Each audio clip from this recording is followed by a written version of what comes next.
So what's up guys, कैसे हो आप सभी लोग। आपका स्वागत है आपके अपने यूट्यूब चैनल एडुपी क्लासेस में।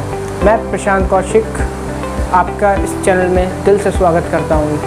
सो आज का जो वीडियो का टॉपिक है how to score 180 plus in maths mains mocks.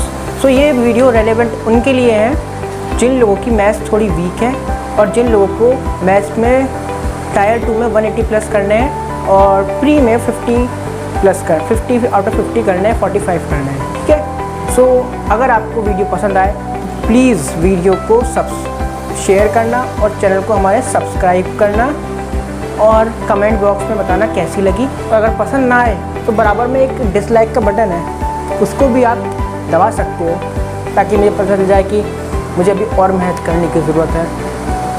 सो अब हम वीडियो को स्टार्ट करते हैं हमारे कि किस तरह हम 180 प्लस स्कोर मॉक टेस्ट में करें और अपना मैथ्स को जो वीक है उसे हम स्ट्रॉन्ग करें। सो हम स्टार्ट करते हैं अपनी वीडियो को। आपको मेरा यहाँ पे साइड में क्वांट में स्कोर दिख रहा होगा मॉक टेस्ट में। सो मैं ये सिर्फ शो ऑफ करने के लिए नहीं दिखा रहा, मैं दिखा रहा हूँ कि हाँ मैं इतना स्कोर कर सकता हूँ और करता हूँ मॉक टेस्ट में। और मेरी जो स्ट्रेटजी है, भले ही आपको पसंद ना आए, हो सकता है आपसे पसंद ना आए आपको वीडियो या फिर स्ट्रेटजी, लेकिन ये मेरी खुद की स्ट्रेटजी है। अगर आपको पसंद आती है तो आप इसे अप्लाई कर सकते हैं और आपको नहीं पसंद आती तो आप इसे छोड़ सकते हैं। सो अब मैं आपको बताता हूँ कि मैंने कैसे 180 प्लस स्कोर करता हूँ मैं, और मेरी स्ट्रेटजी क्या है, किस तरह मैं भी तैयारी करता हूँ। सो बेसिकली मैथ्स जो है वो 4 पिलर्स पे खड़ी है हमारी मैथ्स। पहला है कॉन्सेप्ट, दूसरा है अप्रोच, और तीसरा है प्रैक्टिस, इंटेंस प्रैक्टिस, और चौथा है कॉन्सेप्ट मॉक टेस्ट। तो ये हमारे 4 पिलर हैं, बेसिकली ये हमारे 4 पिलर हैं। सो अब हम एक एक करके इन सब पिलर के बारे में बात करेंगे, और इन चारों पिलर को अगर आपने मजबूती से पकड़ लिया ना तो आपके 180 प्लस 190 प्लस कहीं नहीं गए, और प्री में आपके 50 तो आउट ऑफ 45 और 50 तक कहीं नहीं गए। सो हम अब बात करते हैं एक एक करके एक एक पिलर की। सो पहला पिलर कॉन्सेप्ट। सो सबसे पहली चीज़ जो हमारा स्टार्टिंग होती है वो है कॉन्सेप्ट से। सबसे पहली चीज़ हमें क्या करना है, जितने भी टॉपिक हैं उन सब के कॉन्सेप्ट क्लियर करना है। वो क्लियर कैसे होंगे? क्लियर सेल्फ स्टडी से भी सकते हैं। सेल्फ स्टडी से होना बहुत मुश्किल है। आप चाहें तो किसी का पेड कोर्स भी बाय कर सकते हैं, कि किसी का भी आपने पेड कोर्स ख़रीद लिया। और अगर आपको पेड कोर्स नहीं खरीदना है तो यूट्यूब पे इतना कंटेंट है कि आप वहाँ से भी पढ़ सकते हैं। अगर आपको फ्री में कंटेंट चाहिए, फ्री में वीडियोस चाहिए, तो आप मुझे बताइए, मैं एक रेलेवेंट वीडियो बना दूंगा, इससे रिलेटेड आपको बता दूंगा कहाँ कहाँ से क्या क्या पढ़ना है। तो कमेंट बॉक्स में लिख के बताना कि अगर आपको इस टॉपिक के ऊपर वीडियो चाहिए तो मैं उस पर बना दूँगा। ठीक है। अब पेड वीडियोज़ की हमारी बात हो गई कि आपने किसी एक सेक्शन की वीडियो देख ली और वहाँ से आपने कॉन्सेप्ट सीख लिया और नोट्स बना लिए। ये तो बात हुई हमारी, कॉन्सेप्ट हमने सीख लिया है। अगर आपने अच्छे से एक दो बार अच्छे से कॉन्सेप्ट सीख लिया, अब बात करते हैं अप्रोच की। अप्रोच बहुत इंपॉर्टेंट है। अप्रोच इतनी इम्पॉर्टेंट है कि अगर आपका सिलेक्शन होगा वो अप्रोच के ऊपर है। आपको किताबी कीड़ा नहीं बनना है, आपको सवाल पे टूटना नहीं है डायरेक्ट, आपको अप्रोच सीखनी है। अप्रोच कहाँ से सीखेंगे आप?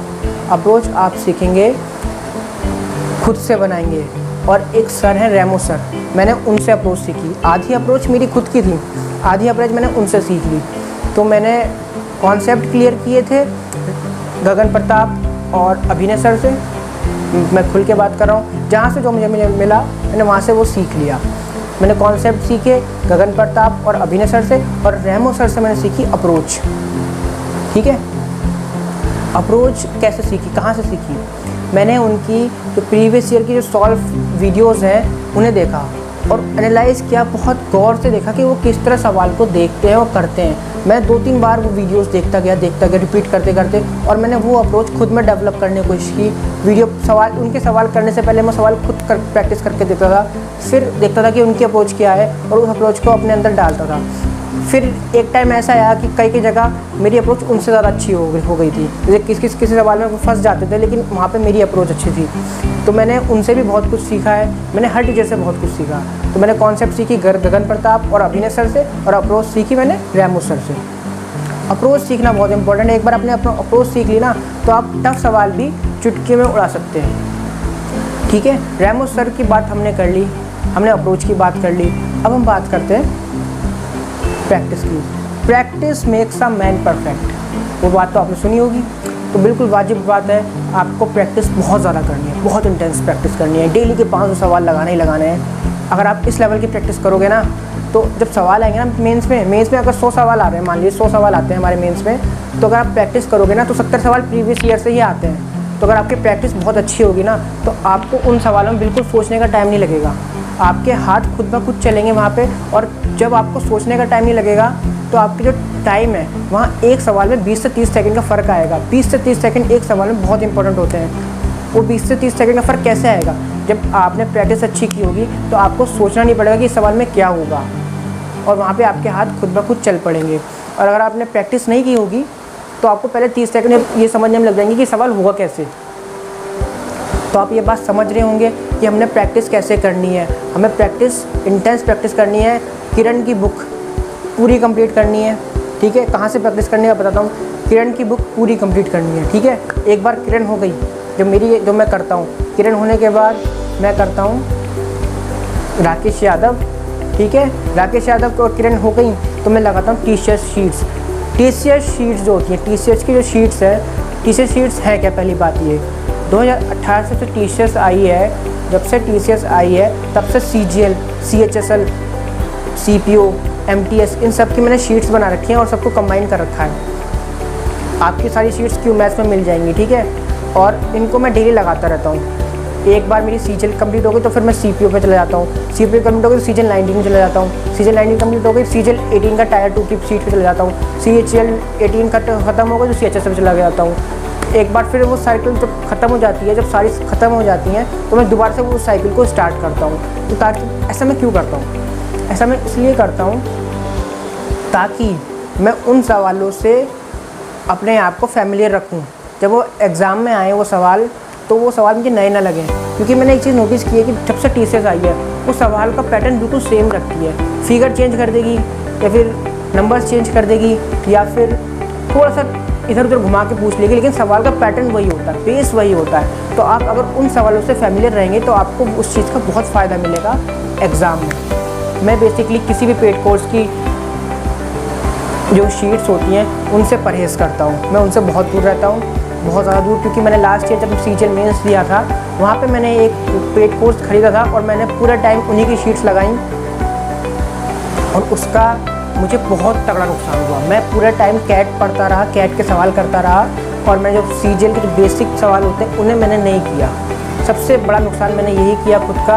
और वहाँ से मैंने ये एक्सपीरियंस लेके आया हूँ कि जो सिलेक्शन होता है ना, वो सिर्फ बेसिक सवालों पे ही होता है, प्रीवियस ईयर क्वेश्चंस पे होता है। टफ सवालों पे कुछ नहीं रखा, टफ सवाल नहीं आते इतने। और टफ सवाल आएंगे तो सिर्फ 10 सवाल आते हैं ज़्यादा, या 15 सवाल, इससे ज़्यादा टफ सवाल नहीं आते। और इसलिए आप बेसिक सवालों को जितने हो सके उतना प्रैक्टिस करें, ताकि जो प्रैक्टिस करने से हमें फ़ायदा मिलेगा, हमारा टाइम बचेगा। तो जो टाइम बचेगा, उस टाइम में हम टफ सवालों को बना सकेंगे।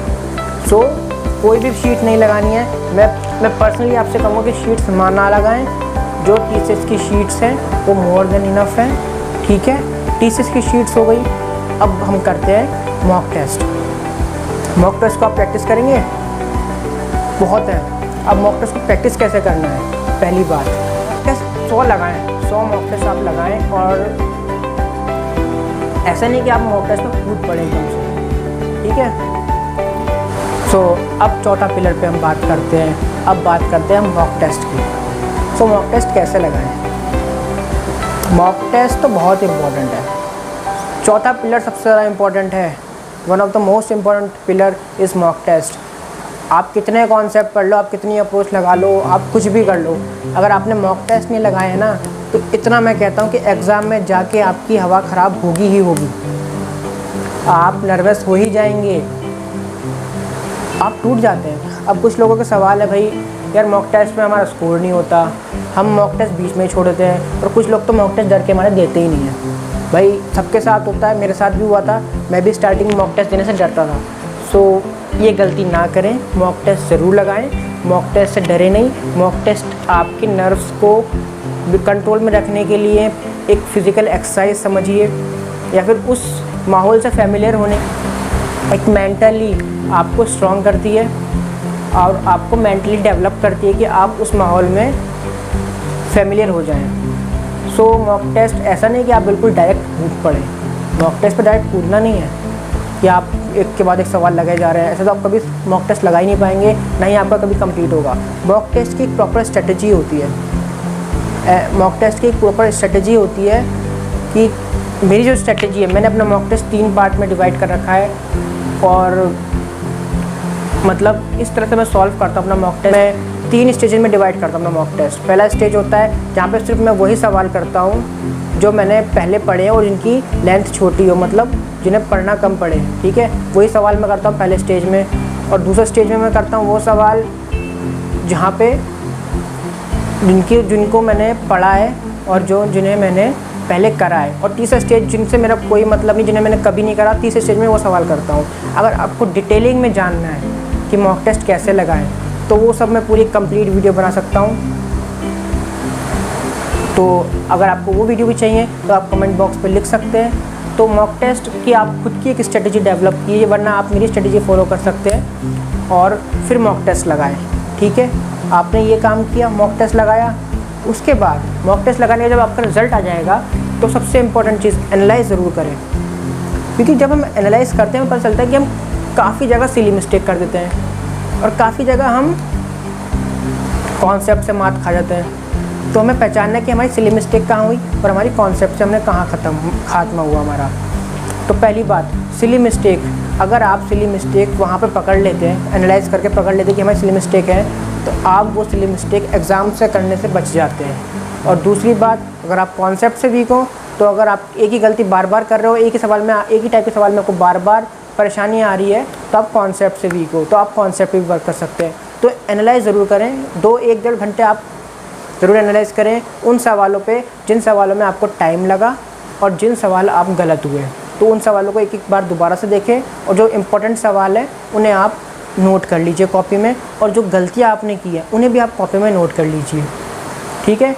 और जो सिली मिस्टेक्स की हैं उन्हें भी आप कॉपी में नोट कीजिए। और जब आप अगला मॉक लगाएं तो आप एक बार उस कॉपी को खोल के ज़रूर देखना, आपका स्कोर ज़रूर इम्प्रूव होगा।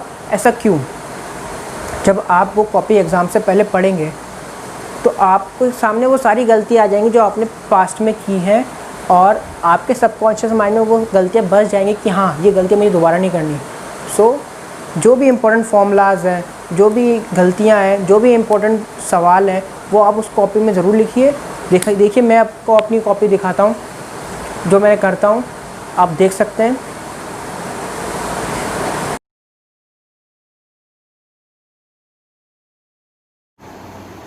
सो ये रहे मेरी कॉपी, आप देख सकते हैं।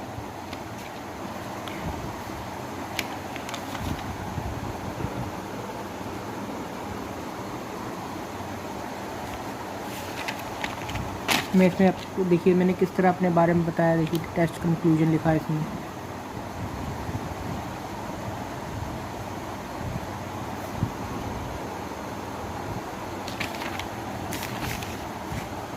समझ गए होंगे कि मैंने क्या क्या किया है, किस तरह से किया है। तो ये मेरी पूरी स्ट्रेटजी थी कि भाई मैंने मॉक टेस्ट ऐसे अप्रोच किए। कम से कम 50-60 मॉक टेस्ट ज़रूर लगाएं। और जो मॉक टेस्ट कहाँ से लगाएं, सबसे इम्पोर्टेंट बात, मॉक टेस्ट लगाएं टेक्स्ट बुक से और ग्रेडअप। मैं टेक्स्ट बुक और ग्रेडअप प्रेफर करता हूँ। और एसएससी ट्यूब, आप एसएससी ट्यूब के भी खरीद सकते हैं। टेक्स्ट बुक में आप 180 प्लस आराम से स्कोर कर सकते हैं। ग्रेडअप में आप 170 के आसपास अगर स्कोर कर रहे हैं तो बहुत अच्छा स्कोर है। 165 से 170 के बीच में अगर आप स्कोर कर रहे हैं तो बहुत अच्छा स्कोर है। और एसएससी ट्यूब में आप 160 प्लस स्कोर कर रहे हैं तो बहुत अच्छा स्कोर है। सो ये तो मेरी स्ट्रेटजी थी। अगर आपको कुछ भी कमी लगी हो, कोई भी क्वेरी हो, आपको अगर जानना हो तो आप कमेंट बॉक्स में लिख सकते हैं। इन 4 पिलर पे अगर आप वर्क करेंगे तो आप पक्का 180 प्लस स्कोर करेंगे टायर 2 में और टायर 1 CPO CGL CHSL इन एग्ज़ाम्स में, तो आपकी मैथ्स ज़रूर इम्प्रूव होगी। और अगर आपको ये वीडियो पसंद आई हो तो प्लीज़ इस वीडियो को शेयर कीजिए, चैनल को सब्सक्राइब कीजिए और हमारी वीडियो को लाइक कीजिए और कमेंट करना ज़रूर मत भूलना भाई लोगों। कमेंट करके मुझे बहुत ज़्यादा हिम्मत मिलती है और मेरा आत्मविश्वास बढ़ता है कि आप लोगों को मेरी वीडियो पसंद आ रही है। तो प्लीज़ कमेंट ज़रूर करें और अपने भाई को सपोर्ट दीजिए। और मैं जल्दी, अगर आपको मेरी अप्रोच जाननी है, मेरे कॉन्सेप्ट सीखने जो मैंने सीखे हुए जो मेरे पास हैं, तो मैं जल्दी अपना कोर्स स्टार्ट करूँगा, फ्री कोर्स यूट्यूब पे स्टार्ट करने वाला हूँ। सो बताना अगर आप चाहते हैं तो, ठीक है। तो नमस्ते, मन लगा के पढ़ाई कीजिए। Take care, good night, bye bye.